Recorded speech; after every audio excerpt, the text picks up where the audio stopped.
Magandang hapon sa inyong lahat dyan mga idol. Panibagong video, panibagong mukha, no? So mga idol, kung baguhan ka pa lang sa ating YouTube channel, Bagong Pilipinas Old Queen TV, no? So mayroon naman tayong isang super rare na uh, one real, no?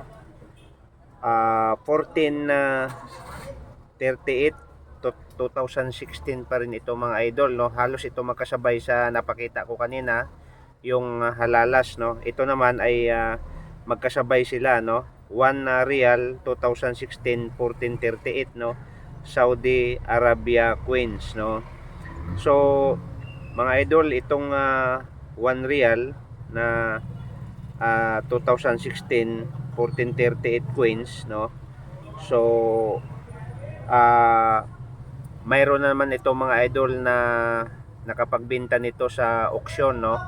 Dahil kahit itong Queens na to mga idol, bago pa lang, no, 2016, pero nag-start is 1438, ibig sabihin napakatagal na niya, no? Pero itong Queens na to mga idol ay hinahanap ito ng mga iba't ibang kolektor. So ngayon na mayroon ako, masayang masaya ako na nakahawak ako ng ganitong uri ng Queens, kasi nakita ko mga idol sa heritage auction, no, yung itong Queens na to mga idol ay napakaganda kasi mayroon siyang history, no, sa King of Saudi, no. So maganda and mahal pag good condition ito mga idol, no, lalo na pag nasa mga collectors natin, no. So sa auction, no, kailangan na maganda ang kanyang klase at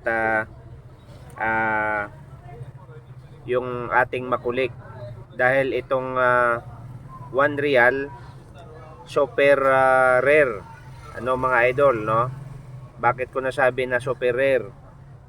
Kasi mga idol, mayroon na naman ditong nakapagbenta itong 1 real ito, dahil symbolize ito ng Saudi Arabia, no. So pare-pareho sila mga idol ng composition doon sa pinakita ko kanina, yung halalas. Ito naman ay 1 real. So ganun pa rin mga idol, no. Copper nickel 75%, copper 25%, ang kanyang timbang ay 6.5 grams, no. So ibig sabihin mga idol, halos magkapareho lang, at ang pagkakaiba lang mga idol, dahil ayan, no, ito po yung king ng hari po ng Saudi, no. So ang likod nito mga idol, para makita ninyo, ayan po, no. Makikita natin yung likod sa mga mayroong ganito. So itabi nyo lang mga idol, dahil itong Queens na to ay hinahanap rin ito ng mga collectors ngayon, at higit sa lahat lalo na sa atin dito sa Pilipinas. Pero alam ko marami sa atin dito na mga Pinoy na nandoon sa Saudi na nakapag-ipon ng ganito, pero hindi pa nila alam. So kung ikaw man ngayon ay mapanood mo tong video na to, please paki-subscribe, paki-like at paki-pindot ang notification bell para updated tayo sa ating mga ginagawang video dito mga idol. So at least mayroon tayong idea kung ano yung Queens na dapat nating itabi, dahil itong Queens na to ay napakamahal pala, no. Mahal pala ang kanyang halaga, dahil mayroon siyang history, no. Kung titingnan natin sa Google, no, itong Queens na to, grabe, no. So napakaganda siya. So alam niyo mga idol, na sabi ko siya na super rare kasi mayroong nakapagbenta nito mga idol, no.